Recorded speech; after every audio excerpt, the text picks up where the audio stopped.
This one time in school we had a maths test and this girl Jicky Ricky 17th the first got super excited. She was so excited she slapped the maths teacher's ass. So when we had the maths test we all sat in our dedicated seats and the test began. Anyways, Jicky Ricky 17th the first finished her test first and she got so excited they expelled the oobliest, nastiest, ghouliest, Taco Bell looking Trisha Paytas kitty vibes shit I had even seen. Bitch, what, it's a test. Anyways, the shit got everywhere and the velocity of it killed my maths teacher. Some of it got into my mouth and it tasted really good. Like, hun, what did you eat for lunch? After the commotion we took Jicky Ricky 17th the first to the doctors because of how much waste came out.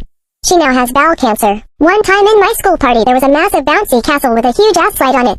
Like this slide could fill a stadium. Anyways, this boy called Clams wanted to go on the slide but because he weighed about 450 pounds the teacher wouldn't let him on it. Clams had the saltiest tears fall from his eyes and it burnt us all. Anyways, he jumped on the slide anyway and there was children at the bottom and he collided with the slide and made the children blast off to the Pluto. Everyone was laughing like ha ha ha ha ha ha ha ha ha ha ha ha. Clams emerged from the pop slide and everyone couldn't believe that these circumstances happened. Because the children never came back down from Pluto we made a day to remember them. It was called Clams Day. Clams is now dead due to obesity. One time in year 9 I had a crush on this boy because his looks were like Zac Efron and Tom Holland mixed into a bowl and this boy was the blessing that came out. Anyways, this mean girl called Tafita liked the same boy and I was like, bitch, who the hell do you think you're, just die. Anyways, I went up to the girl confronting her because the hot boy was snapping me at the time and I got jelly welly, evil cannoli. I told the girl to leave my crush alone but she slapped with her penis and told me to shut the fuck up. When I tell you I pushed her so hard she went to other side of the earth. I'm not joking, like that bitch went afar. Anyways, my crush was turned on by this so we did the dirty and now I am pregnant with 7 babies. Tafita was never seen again.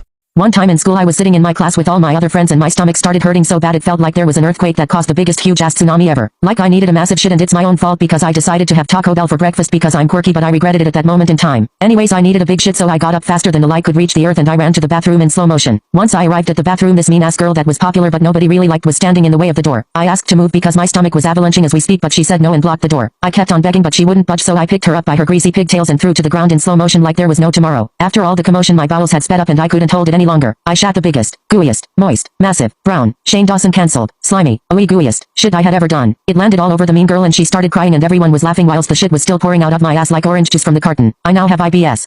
One time I went to my friend's birthday party and these girls who bullied me all the frickin' time were there. When I got to the door I walked away but my bitches caught me and begged me to stay so I did. I walked into the garden because it was a pool party and I could see the bullies in the corner giggling like a bunch of pre-turds. I wanted to curb stomp them in slow motion so bad. Anyways, once we had our dominoes my tum-tum was a bit googly joogly so I stayed out the pool for a while. I was sitting on the pool side and the main bully, Veronica Syphiliston, decided to push me in slow motion. Because I couldn't swim I was having an anxiety attack and before I knew it my bowel said no and my ass exploded with dominoes waste and there was shit everywhere. It smelled like Boris Johnson's yucky toenails. Everyone screamed and got out the pool whilst I was drowning. I woke up in a hospital bed and Veronica Syphiliston got arrested and it was all over the news as Wales' worst hate crime. To this day my ass is still permanently damaged and I have the worst form of PTSD like what the fuck Veronica go die. Anyways, I have bowel cancer. One time when I was playing GTA 5 with my brother we were driving around and I saw the strip club was nearby. My brother went to the bathroom so obviously I snatched that controller and drove closer to the strip club. Before I went I got money for an ATM so I could buy all the lap dances. When I got in there I saw a bunch of girls wearing bikinis and dancing while single sad men threw money at them. When I was walking around this girl named Peaches came up to me and offered me a dance. I took this opportunity even though I was 9 I was just curious. Anyways, when I got into the strip booth she took off her bra and started dancing very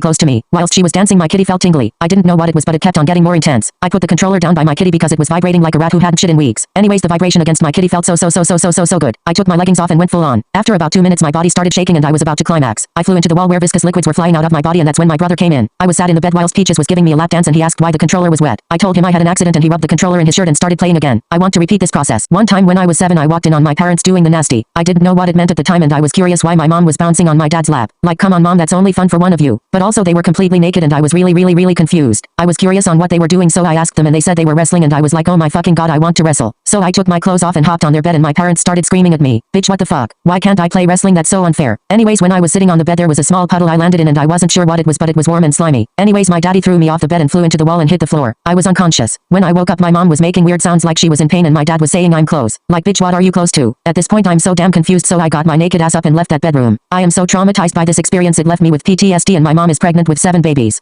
One time when I was in high school I had this one teacher who was a fine wine. He was my history teacher and boy did I want to make sweet history with him. Every time he spoke to me I got big fat ass pussy butterflies in my tummy wummy. Once in class he asked to meet me after a class and my horny 14-year-old self said hell yeah. When everybody left he waited behind and he told me I was failing and he wanted to tutor me. Obviously I said fuck yeah. So we went to his car and we ended up doing the nasty all night until the morning came like his penis did. Anyways, we walked into school and there was spunk stains all over my skirt and hickeys all over my neck. The popular girls started pointing and laughing at me and I wanted to die on the spot. Anyways, I'm pregnant with quadruplets and I am marrying my 68-year-old history teacher. All of the popular girls girls were jealous, so they called up the other teachers who were as ugly as that tall lesbian who sings to her girlfriend, and a few weeks later they all got pregnant. Anyways, all the male teachers in my school got fired and I am dropping out of school so my sugar daddy can have me full time.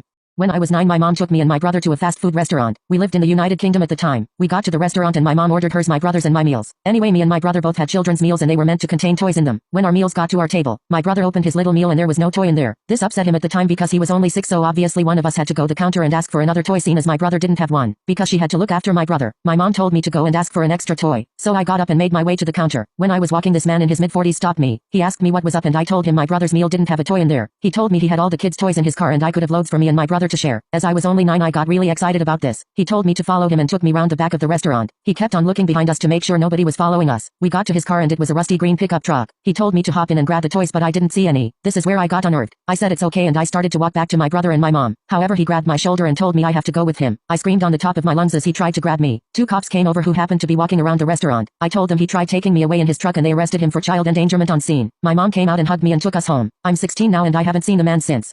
This story still haunts me. One time I was doing a late night shift at my job at the time and I had to walk home. I finished my shift and everything was normal and I started to walk home with my earphones in. I had the volume relatively high and I was kind of distracted. When I was walking I heard a laugh and I couldn't tell whether it was a part of the song. I paused the music and took out my earphones and nothing was there. I replayed the song and there was no laugh, which I previously had just heard. Scene: I was in an alleyway and it was 11:30 p.m. at night. I was slightly unnerved. I sped up the pace and took in my surroundings. It was about 5 minutes later and I forgot about it. I took a shortcut which I usually take through the woods, scene as my house was on a closed off street. Anyways, I was walking and I felt something hit my upper back. I turned around swiftly and got goosebumps. I looked on the floor and it was a small rock. I started to pick up a bit of speed and was jogging. When I was jogging I heard heavy footsteps and crunches behind me and I was terrified. My slow jog turned into a full sprint and didn't turn back once. I got out of the woods and saw my house and bolted it. I got to my door and dug through my pocket for my keys and opened the door. I locked the door behind me and sprinted it up the stairs and looked out my bedroom window. At the beginning of the woods I saw a shadowy figure standing there watching me. I phoned 999 and put the phone to my ear. The person sprinted into the